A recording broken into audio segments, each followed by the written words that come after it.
Guys, welcome back to my channel. हमने already कुछ RTP के क्वेश्चन नवंबर 20 वाले आरटीपी के क्वेश्चन डिस्कस किए थे। मैं आरटीपी के ही कुछ क्वेश्चन सेलेक्ट करके लेके आई हूँ जो कि एसएम और पीएम में नहीं है, ठीक है। और अच्छे लगे मुझे वो क्वेश्चंस। एक डेरिवेटिव का क्वेश्चन है, मई 18 के आरटीपी में आया। ये जो क्वेश्चंस है वो ओवर ये दोनों ही सिलेबस के लिए रेलेवेंट है, okay. TMC Holding Limited has a portfolio of share of diversified company valued at rupees 400 crore entered into a swap arrangement with non-bank on the terms। देखो टोटल पोर्टफोलियो का value कितना है, 400 करोड़ का, ठीक है। और स्वैप अरेंजमेंट में क्या किया है कि 1.15 quarterly we will get 1.15% quarterly on notional principle of rupees 80 crore. तो नॉशनल प्रिंसिपल कितना है, ये क्वेश्चंस आपको डिस्क्रिप्शन में मिल जाएंगे, ठीक है। वैसे तो मैंने खुद ही लिखे हैं, हैंड रिटन जो नोट्स है वो नॉशनल प्रिंसिपल 80 करोड़ 1.15% का क्वार्टरली रिटर्न है, ठीक है। ये फिर इसमें आ जाता है कि जो पोर्टफोलियो है notional principle of 80 crore in exchange of return on portfolio which is exactly trekking the Sensex which is presently 21600, ठीक है। अभी जो सेंसेक्स है वो कितना चल रहा है, 21600। You are required to determine the net payment to be received और paid at the end of each quarter. If Sensex turn out to be 21860, 21780, 22680, oh sorry 22080 and 21960, question is over. अपने को net payment जितना पे करना है या receive करना है हर क्वार्टर में वो देखना है। और सेंसेक्स की वैल्यूज यहाँ पर दे रखी है कितनी कितनी हो गई। तो देखो एक चार्ट है, फटाफट से बना देती हूँ। सबसे पहले मैं थोड़ा वर्बली समझा देती हूँ। देखो सबसे पहले तो सेंसेक्स 0 से लेके 4 ईयर तक मैम अपने पास जो सेंसेक्स की वैल्यू है, ठीक है, उससे हम क्या निकालेंगे, सेंसेक्स पे रिटर्न कितना मिल रहा है, मतलब कितना उसका डिफरेंस है, उस अकॉर्डिंग हमारे पास में रिटर्न आ जाएगा, ठीक है। अब यहाँ पे जो रिटर्न है वैल्यू कितनी 400 की, उस रिटर्न को 400 से मल्टीप्लाइड कर लेंगे तो क्या हो जाएगा, अमाउंट पेबल आ जाएगा। और उस अमाउंट पेबल में से फिक्स्ड जो रिटर्न है वो कितना गिवन है, फिक्स रिटर्न ऑलरेडी मैंने बताया 1.15% गिवन है। तो 400 का 1.15 तो क्या हो जाएगा, अपना फिक्स रिटर्न हो जाएगा। फटाफट से उसका जो नेट गेन और लॉस है वो कैलकुलेट कर लेंगे। मैं इस टेबल को यहाँ पे बना देती हूँ। सबसे पहले तो ईयर्स, फिर आ जाएगा सेंसेक्स, फिर आ जाएगा सेंसेक्स रिटर्न, विजिबल तो है ना,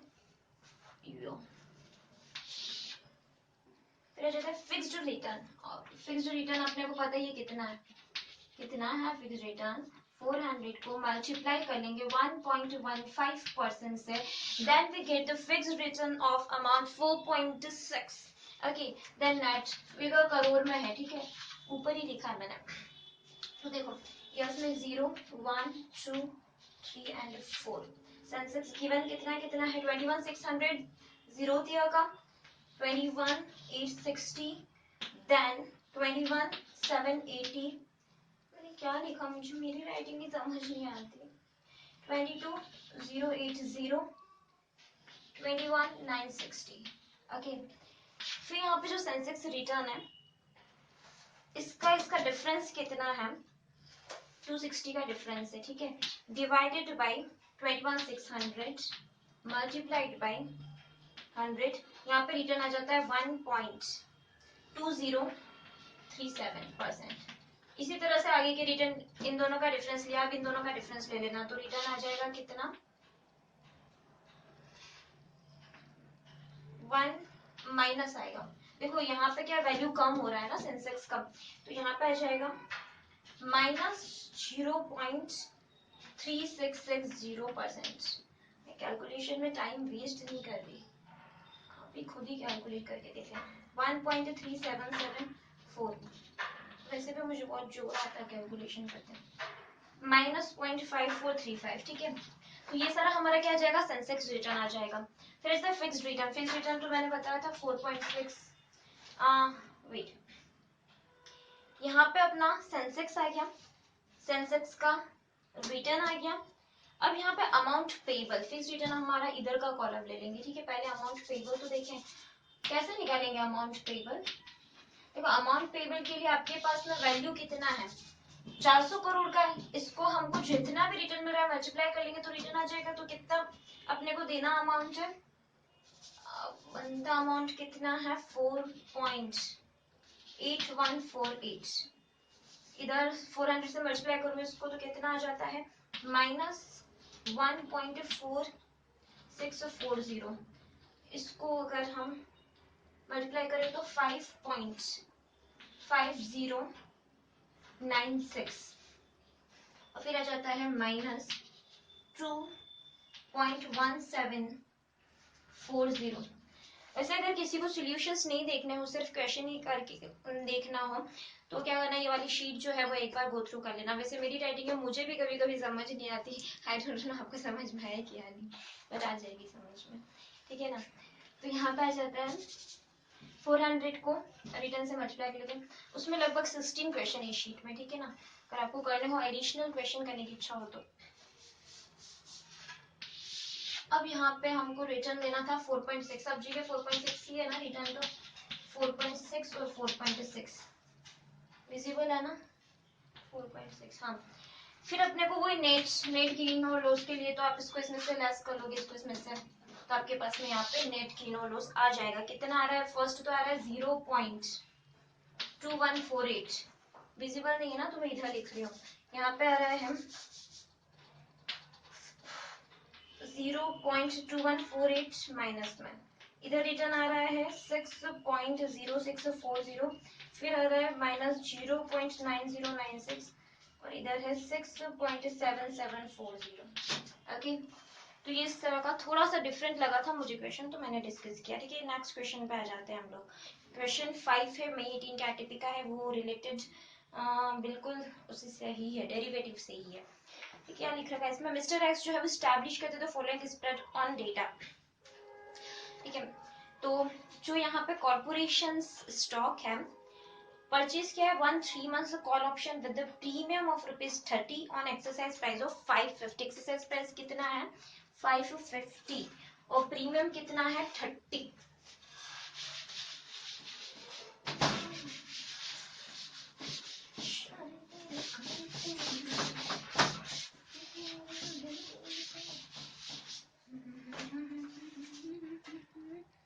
परचेज 1 3 months कॉल ऑप्शन ना, तो कॉल ऑप्शन कितना है 3 months,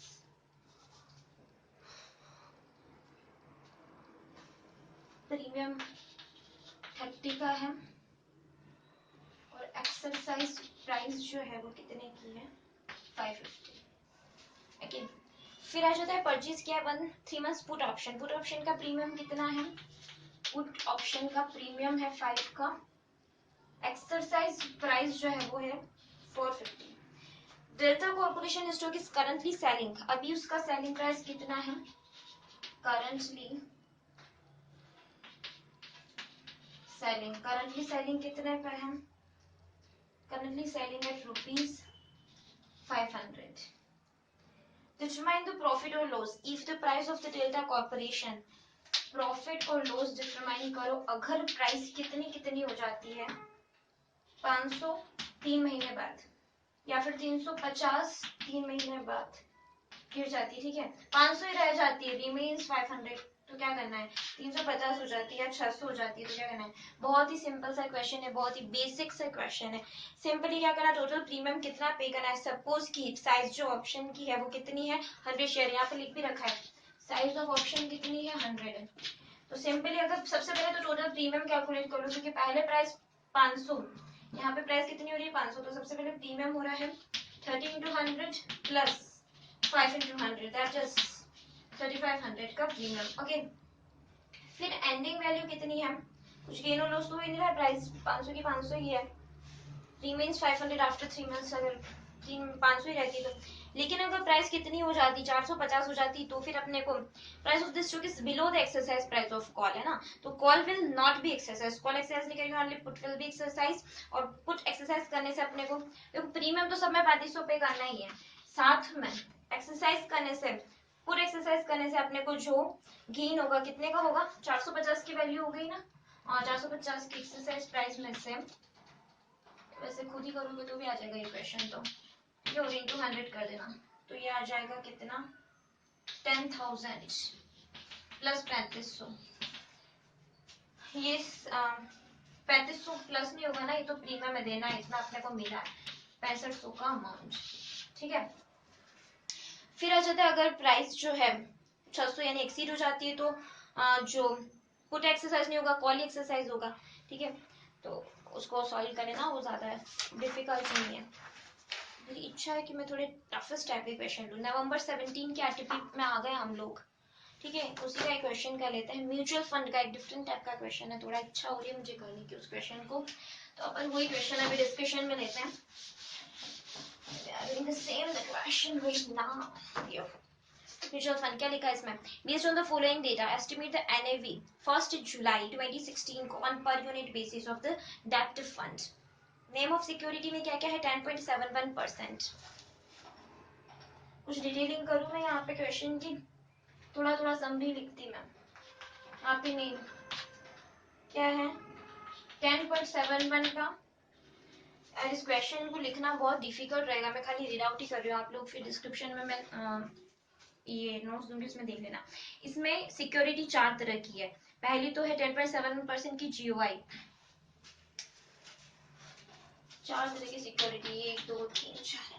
पहली तो है 10.7% की जीओआई 2028, फिर 10% की 2028 एक बोल, ठीक है। दूसरा है 10% का 2023, थर्ड है 9.5% का 2021 और फोर्थ है 8.5% का 2025। ओके, फेस वैल्यू सभी का 100 है, लिखने की जरूरत मुझे नहीं लग रही है। परचेज प्राइस जरूर लिख लेते हैं, चलो कितना परचेज प्राइस है 104.78, फिर है 100, फिर है 97.93, फिर है 91.36।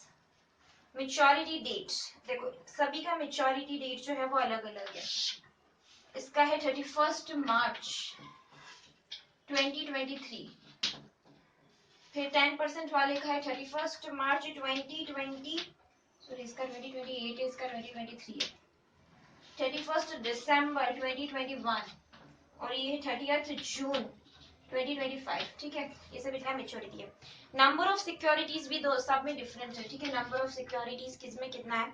इसमें 1 लाख है, इसमें 50,000 का सिक्योरिटी है, इसमें 40,000 का सिक्योरिटी है, इसमें 20,000 का सिक्योरिटी है। फिर बोल रखा है कूपन डेट। कूपन डेट जो है कहीं पर हाफ ईयरली और कहीं पर एनुअली वाला है, ठीक है। तो कूपन इसका जो है 31 मार्च है, इसका 10 मार्च और सॉरी 31 मार्च और 30 सितंबर, मतलब यहाँ पे कितना हाफ ईयरली है। ये है 31 जून और 31 दिसंबर, ये भी हाफ ईयरली है, और ये 30 जून एनुअली है, ठीक है। ड्यूरेशन गिवन है, ड्यूरेशन कितना कितना गिवन है, ड्यूरेशन लिखूंगा एक, इसका मैं क्या हटा सकती हूँ, ड्यूरेशन कहाँ लिखूं, यहाँ लिख लेती हूँ ड्यूरेशन। देखो इसका ड्यूरेशन है 7.3494, 5.086, 4.3949 और ये है 6.5205, ठीक है। तो ये इनका ड्यूरेशन है। तो इस तरह का पूरा क्वेश्चन है, ठीक है। ड्यूरेशन है 7.3494, 5.086, 4.3949 और 6.5205। तो ये क्वेश्चन है। अब इस क्वेश्चन को पहले मैं वर्बली समझाती हूँ कि क्या करना है और पूछा क्या है। नंबर ऑफ यूनिट्स जो है ₹10 फेस वैल्यू ईच के हिसाब से 1 लाख की टोटल यूनिट्स हैं, ठीक है। सारी सिक्योरिटी जो है वो परचेज किए थे time when applicable yield to maturity जो थी वो कितनी थी 10%। On NAV date, the required yield increased by 75 basis, मतलब NAV date पर yield कितना बढ़ जाता है 75 basis से। और कैश इन हैंड और एक्रूड एक्सपेंसेस जो है वो भी गिवन है, कितने कितने 672800। YTM कितना है 10%। सिक्योरिटीज के नंबर कितने हैं 1 लाख, और कैश इन हैंड और एक्रूड एक्सपेंसेस जो है वो कितना है 672800 और 237400, ओके। अब हमको क्या कैलकुलेट करना है, सबसे पहले तो हम एक बार इंटरेस्ट कितना एक्रूड होता है वो कैलकुलेट कर लेते हैं। उसके बाद में हम लोग जितना भी इनका टोटल अमाउंट है वो कैलकुलेट करने के बाद में फिर हम NAV कैलकुलेट करके फिर डिवाइड नंबर ऑफ यूनिट से करेंगे तो पर यूनिट एनएवी कैलकुलेट हो जाएगी। एक बार मैं पूरा डिस्क्राइब कर दूं। देखो सबसे फर्स्ट तो इंटरेस्ट एक्रूड कैलकुलेट करने के लिए जो 10.71 वाली सिक्योरिटी थी, यहाँ पे 10.71 वाली और एक 10% वाली, 10% वाली, ठीक है। इन दोनों ही सिक्योरिटीज की मेच्योरिटी डेट जो है वो अभी आ गई है, जैसे कि 2028 और 2023। तो मैं क्या बता रही थी कि एक जो इसमें मेन चीज है कि पूछा क्या है, एस्टिमेट द एनएवी ऑफ 1 जुलाई 2016, मतलब हमें 1 जुलाई 2016 की एनएवी पूछी है। तो यहाँ पर आप नोटिस करना दो ही ऐसे बॉन्ड है जो मार्च में क्या हो रहा है, मेच्योरिटी डेट है जिनकी मार्च में, ठीक है। तो मार्च के बाद में अप्रैल, मई और जून, 3 महीने का इंटरेस्ट इन पे अक्रूड हो रहा है, ठीक है। बाकी जिनकी दिसंबर और जून की मेच्योरिटी, दिसंबर और जून की, उनका कोई लेना देना नहीं, बट इन दोनों की मेच्योरिटी जो है वो पहले थी, तो 3-3 महीने का इंटरेस्ट एक्रूड करना है इन दोनों के ऊपर, ठीक है। फिर इंटरेस्ट एक्रूड करने के लिए मैं एक बार वर्बली समझा देती हूँ। 100 इंटू 1 लाख इंटू 10.71% इंटू 3/12 करके 267750 और 10% GOI 2023 वाले वो 100 इंटू 50,000 इंटू 10% इंटू 3/12 करके 125,000, यानी दोनों का इंटरेस्ट इंक्लूड होकर आ जाएगा 390 to 750, ठीक है। उसके बाद मैम बाकी दोनों की इंटरेस्ट एक्रूड करना नहीं है।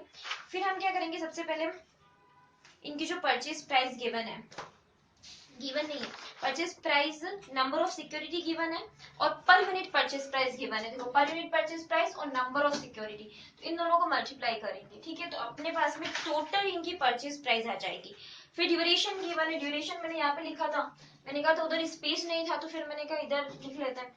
तो ड्यूरेशन गिवन है, ठीक है। तो ड्यूरेशन से इनकी वोलेटिलिटी परसेंटेज भी निकल जाएगा। कैसे कैलकुलेट करेंगे वोलेटिलिटी परसेंटेज, देखो ड्यूरेशन और एक यहाँ पे पॉइंट भी बोला था कि कितने बेसिस से रिटर्न इंक्रीज करना था, यील्ड इंक्रीज करना था 75 बेसिस से, ठीक है, यील्ड इंक्रीज करना था।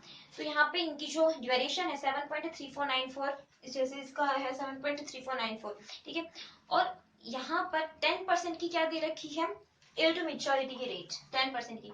तो जहां हाफ ईयरली था, यहाँ हाफ ईयरली था, यहाँ पर हाफ ईयरली था, ठीक है। तो जहां हाफ ईयरली है वहां पे रेट क्या हो जाएगी 5% और बाकी दोनों रेट क्या हो जाएगी 10%, ठीक है। तो जितना भी अपने पास ड्यूरेशन है उसको 75 बेसिस पॉइंट से मल्टीप्लाइड करके डिवाइडेड बाय जो भी इनका वाईटीएम कितना दे रखा है 10%, जिसमें 10% दे रखा है 10% और जिसमें 5% दे रखा है 5% से डिवाइड कर देना, वोलेटिलिटी परसेंटेज आ जाएगा।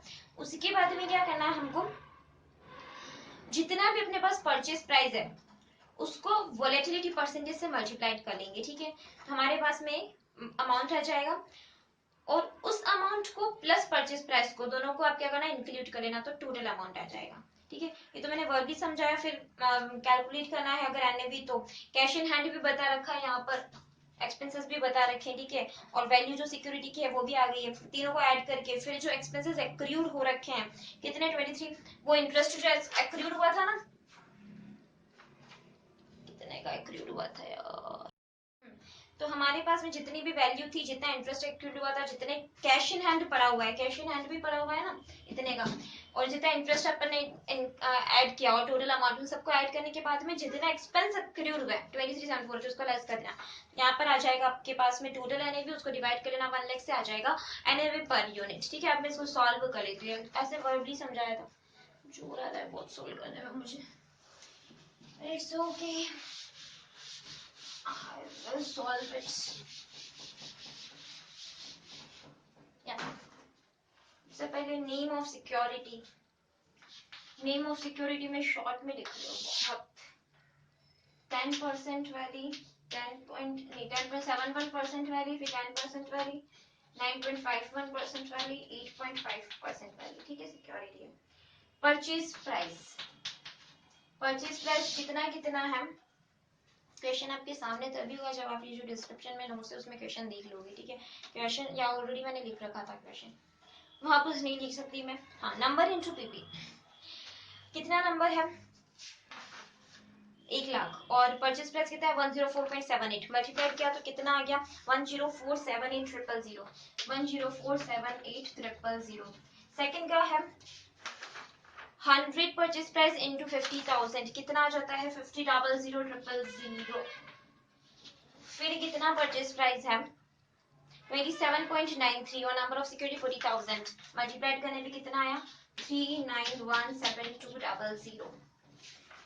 देन परचेज प्राइस 91.36 और नंबर ऑफ सिक्योरिटी 20,000 मल्टीप्लाइड करने पे आ जाता है 18,27200. ये परचेज प्राइस आएगा. ठीक है, ड्यूरेशन गिवन है, जितना भी गिवन है ड्यूरेशन में लिखना की जरूरत नहीं समझ रही, क्योंकि मैं ड्यूरेशन लिखूंगी तो आगे कैलकुलेशन में दिक्कत हो जाएगी. कोई ना, चलो ड्यूरेशन लिख लेते. कितना है 7.3494 और इसकी वोलेटिलिटी कैलकुलेट करनी है ना, तो इसको मल्टीप्लाई करना अपने को 0.75 जो कि अपना क्या था बेस 1 मिनट 75 बेसिस पे इंक्रीज करना था, तो इसलिए अपन ने मल्टीप्लाई कर दिया और डिवाइडेड बाय 1.10 जिसकी मेच्योरिटी जो है वो 1 साल की है, उसको तो सीधा 10% से ही हम क्या करना है पीवी लेके आएंगे.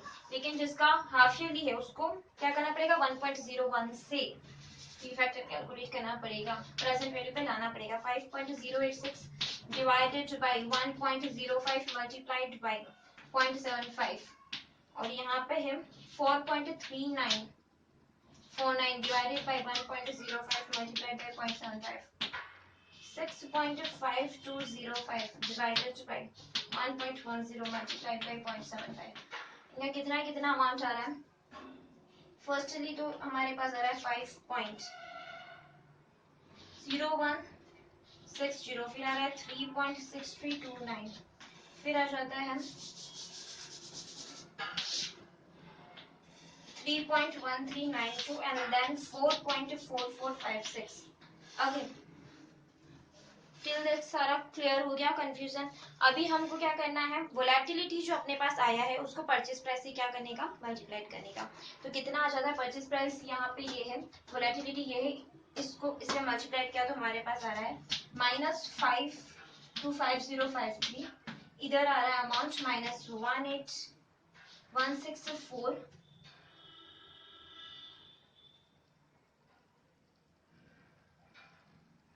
5. इधर आ रहा है -122969, इधर आ रहा है -81230. ठीक है, जितना भी परचेज प्राइस है उसमें से वोलेटिलिटी को आपको पता है मैंने माइनस क्यों लगाया, क्योंकि अब देखो ड्यूरेशन जो है ना वो कम होता जा रहा है. फिर जब अपने को टोटल अमाउंट कैलकुलेट करना है तो क्या करना है परचेज प्राइस में से जो भी अपना पास अमाउंट था, परचेज प्राइस कितनी है ये है, इसमें से इसको लेस किया कितना आ जाता है अमाउंट, लेस करने पे यहाँ लिख लेते हैं. यहाँ अमाउंट आ जाता है 995294. यहाँ पे अमाउंट आ जाएगा 4818,355. फिर अमाउंट आ जाएगा 3794,231 एंड देन अमाउंट आ जाएगा 17,45970. ठीक है, तो इस तरह से टोटल अमाउंट कैलकुलेट करने में कोई बहुत बड़ी बात नहीं है. सिंपल ये अमाउंट यहाँ पे लेस कर लेना, आपको अमाउंट पता चल जाएगा. नहीं दिख रहा हो, विजिबल नहीं हो इधर तो कोई बात नहीं. ठीक है, अब प्लस टोटल अमाउंट जो है वो आ जाएगा. मैं एक लास्ट टेबल बना देती हूँ फिर ये क्वेश्चन फिनिश हो जाएगा. ओके, तो यहाँ पे टोटल अमाउंट कितना अपने पास में आ गया 23,11,503. ठीक है, कैश इन हैंड गिवन है कितना 672800. इंटरेस्ट एक्रूड, मैंने इंटरेस्ट एक्रूड नहीं बताया था ना. हाँ, हमने कैलकुलेट अभी तक किया ही नहीं था interest accrued. Wait I will do the calculation here.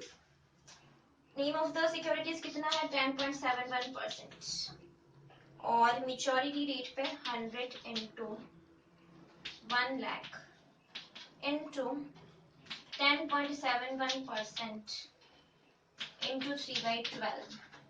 दूसरी एक और सिक्योरिटी थी, मैं ऑलरेडी कॉन्सेप्ट तो बता ही चुकी हूँ कि दोनों सिक्योरिटी मार्च में क्या हो रही थी मेच्योरिटी डेट आ रही थी, तो 3 महीने का इंटरेस्ट क्या हो रहा था ड्यू हो रहा था. वो 3 महीने का इंटरेस्ट ही हम कैलकुलेट कर रहे हैं, नथिंग एल्स. इनका टोटल आ रहा है कितना 392 750 जो यहाँ पे लेके चले गए हम, कितना 392750, टोटल कितना हो जाता है इधर 21377053, 21377053। आपको पता है कुछ एक्सपेंसेस भी गिवन है क्वेश्चन में, ठीक है। तो कितने एक्सपेंसेस है 237400, 23 लेस कर देते हैं उनको, 237400। अब कितना अमाउंट आ जाता है अपने पास में, अब आ जाता है 21139,653। इसको डिवाइड कर लेना 1 लाख से, तो पर यूनिट एनएवी आपके पास में आ जाएगी, ठीक है। ये थोड़ा बहुत डिफरेंट क्वेश्चन लगा था मुझे म्यूचुअल फंड का, तो मैंने म्यूचुअल फंड का भी क्वेश्चन डिस्कस कर दिया आरटीपी नवंबर 2017 में से। और कुछ क्वेश्चन भी हैं तो डिस्कस करते हैं, अच्छे question.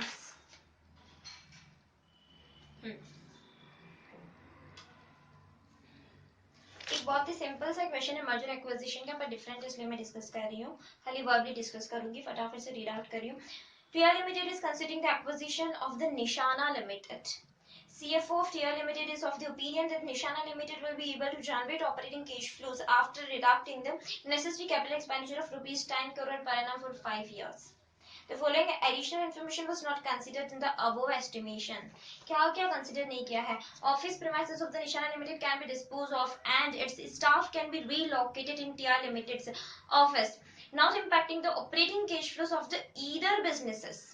Okay, however, this action will generate an immediate capital gain कितना है ₹20 करोड़ का होने वाला. Okay, synergy gain of rupees, एक एक information को हम consider करते हैं इधर, है ना.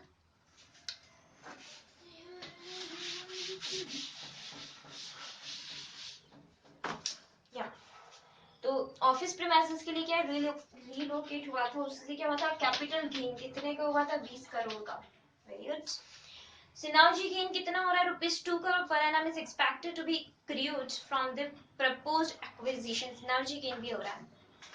सिनर्जी गेन कितना हो रहा है 2 crore per annum. Per annum है वो. या एक तो था इमीडिएटली 20 करोड़, यहाँ पे पर एनम 2 करोड़. वैसे तो बहुत इजी है question, but still I want to discuss that. Nishana Limited has outstanding debenture having a market value of ₹15 crore.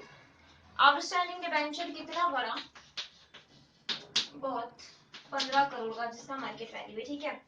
It has no other डेप्ट, और कोई भी डेप्ट नहीं है. It is also estimate that after 5 years if necessary Nishana Limited can also be disposed of for an amount equal to 5 times of its operating annual cash flows. क्या बोल रखा है कि अगर आफ्टर 5 years 5 साल बाद में अगर जरूरत होती है Nishan limited can also be dispose of for an amount equal to, देखो 5 times of its operating annual cash flow. मतलब इसका डिस्पोज ऑफ का अमाउंट कितना है. ऑपरेटिंग कैश फ्लोस कितना था यहाँ पर देखो फर्स्ट ही लाइन में गिवन था कि टीआर लिमिटेड को क्या लगता है कि जो निशाना लिमिटेड है वो जनरेट करेगी operating cash flow 10 crore per annum for 5 years. Cash flows तो पहली लाइन में लिखा था 10 करोड़ फॉर 5 years, और डिस्पोज ऑफ करा है तो 10 करोड़ का 5 टाइम्स कितना हो जाता है. अभी ना इतना मल्टीप्लाई करने के लिए भी कैलकुलेटर की जरूरत हो जाती है, ऐसे ऐसी हालत हो जाती है कभी अपनी. देखो ईयर कितना है 0 1 2 3 4 5. कैश फ्लोस कितना है 10 10 10 10 10. ऑफिस प्रीमाइसेस के लिए क्या बोला था फर्स्ट ईयर में इमीडिएट कितना 20, और सिनर्जी बेनिफिट हर साल हो रहा था 2 2 2 2, और डिस्पोज ऑफ के लिए बोला था कितना इधर 50 का. टोटलिटी में ना 5th ईयर को 50 का हुआ था. तो अब इन सबको हम करें तो यहाँ पे आ जाएगा कितना 0th ईयर में. ऑफिस प्रीमाइसेस का गेन जो था वो 0th ईयर में हुआ था, है ना, फर्स्ट ईयर में नहीं हुआ था. तो यहाँ पे आ जाएगा 20 विजिबल है ना, या 20 देन आ जाएगा 12, देन आ जाएगा 12 12 और यहाँ पे आ जाएगा अपने पास में 62. सिंपली इनको किससे मल्टीप्लाई करना है 20% का जो रेट गिवन है कैपिटल का 20% से क्या कर लेना प्रेजेंट वैल्यू लेकर आ जाना. कितने की आ जाएगी प्रेजेंट वैल्यू 75.5 984 और मार्केट वैल्यू डिबेंचर्स का बोल रखा है, भूलना मत 15, सिर्फ इकलौता डेप्ट था 15 का डिबेंचर का, उस इकलौते डेप्ट को इधर लेस कर लेना, ठीक है ना। तो यहाँ पर जाता है 60.984. How much amount we get final is 60.984. This is not a tough question, I know that, but still I discuss it because this question is not in even SM or even PM. Okay. और कुछ question है जो discussion के हैं. Just I want to see the questions which is not in SM or in PM. One remaining question I want to discuss right now. That is November 17 के RTP का है. The questions is कि कौन से topic का question है पता नहीं डिस्कस करते करते पता चल जाएगा कि कौन से टॉपिक का क्वेश्चन है. ओके. टी लिमिटेड मैं रीड आउट कर रही हूँ question. T limited recently made a profit of ₹50 crore and paid out ₹40 crore, slightly higher than the average paid in the industry to which it pertains. The average P ratio कितना है? 9 का है. मुझे तो थक गई. अब मैं ये लास्ट ही क्वेश्चन डिस्कस कर रही हूँ. अभी क्वेश्चन होंगे तो आप शीट में देख लेना, खुद ही से कर लेना. Okay. T limited recently made a profit 50 crore. Profit कितना प्रॉफिट हुआ है? 50 करोड़ का. पी कितना क्या उसमें से? 40. Higher than the average paid 40 crore, slightly higher than the average paid in the industry to which it pertains. The average P ratio. ऐसा तो नहीं है कि मेरी आवाज सुनाई नहीं दे रही उधर. वैसे माइक यूज नहीं कर सकते बिकॉज लिखना होता है ना, वो माइक इधर तक आता नहीं है. बट वैसे मेरी आवाज सुनाई तो दे रही होगी, I hope. Average P ratio of this industry is 9. P ratio कितना है? 9. As per balance sheet of the T Limited, the shareholders fund is ₹225 crore. Share holder का फंड कितने का पड़ा हुआ है? ₹225 crore. Okay. And number of shares कितने हैं? 10 करोड़ के. नंबर ऑफ शेयर है 10 करोड़ के. In case company is liquidate, अगर कंपनी लिक्विडेट हो जाती, बिल्डिंग जो है 100 crore more than the book value.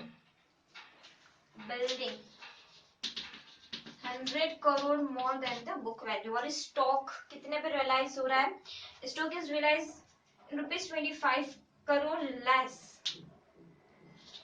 Stock okay. ये घट रहा, ये बढ़ रहा, ध्यान से. हम the other data for industries as follows. Projected dividend growth कितना है? 4%. आरएफ कितना है? 6%. आरएम कितना है? 11%. एवरेज डिविडेंड यील्ड कितना है? Average dividend yield 6%. The estimated beta 1.2. Estimated beta 1.2. Again, you are required to calculate valuation of T Limited using P ratio, dividend yield, valuation as per the dividend growth model और book value net realizable value. बहुत simple सा question है. सबसे पहले तो हम P ratio के हिसाब से देखते हैं. इसका वैल्यूएशन P9 का है और प्रॉफिट अपने पास में कितने का? 50 का पड़ा है. तो सिंपली 50 × 9 450 करोड़. ठीक है. फिर हम इसकी वैल्यू देखते हैं. एक बार के कैलकुलेट कर लेते हैं. के के लिए अपने पास में सारी इंफॉर्मेशन है. आरएफ है, आरएम है, RF plus B RM plus RF करके सीएपीएम का क्या बोलते हैं फॉर्मूला लगा के आप कैलकुलेट कर लेना. के 12% आ जाएगा. ठीक है. के आ जाएगा 12%. आपको पे आउट कितना करना है? 40 करना है. तो आप वो फॉर्मूला भी लगा सकते हो ना, D1 प्लस जी अपन के लेस जी. तो यहाँ पे डी डिविडेंड तो है नहीं ना अपने पास में. जितना अरे डिविडेंड ही है ना, ये पे आउट जितना करते तो डिविडेंड ही पे आउट क्या होगा. तो सपोज ये डिविडेंड है तो यहाँ पे 40 1 प्लस जी. जी कितना था? जी 4 तो नहीं था, 4 ही था यार. तो 41 प्लस 4%. D1 प्लस जी अपन के कितना कैलकुलेट किया? 12. ए लेस जी. जी कितना है? 4%. इससे वैल्यू कितना आ रहा अपने पास में? 520 का. ठीक है. ये एक वैल्यू हो गया. अब ये भी ध्यान रखना यहाँ पर 225 का शेयर होल्डर्स का फंड है. ठीक है, इन इन्फॉर्मेशन का क्या है, बिल्डिंग जो है वो इंक्रीज हो रही है तो ऐड कर ले इसमें, और स्टॉक जो है वो लेस कर देते हैं तो कितना हो जाता है, विजिबल भी है या नहीं, नहीं है विजिबल, इधर 225 में से बिल्डिंग जो है वो ऐड कर देते कितने का, 100 का, और स्टॉक जो है वो लेस कर लेते 25 का, कितना अमाउंट आ गया हमारा 300 करोड़ का। ओके, आई होप कि मैंने 5-6 क्वेश्चन एडिशनल आरडीपी के डिस्कस किए हैं, समझ आए तो अच्छी बात है, शीट में से देख लेना, राइटिंग समझ आए तो और भी अच्छी बात है। मुझे तो ये क्वेश्चन करने थे, वैसे लिटरली मैंने खाली इनको कॉपी किया था, फर्स्ट टाइम मैंने अभी बोर्ड पे किया, तो मुझे भी क्वेश्चन अच्छे लगे, डिफरेंट क्वेश्चन हैं, और कोई क्वेश्चन है तो नहीं, या that's all right. Okay, bye bye, thank you very much.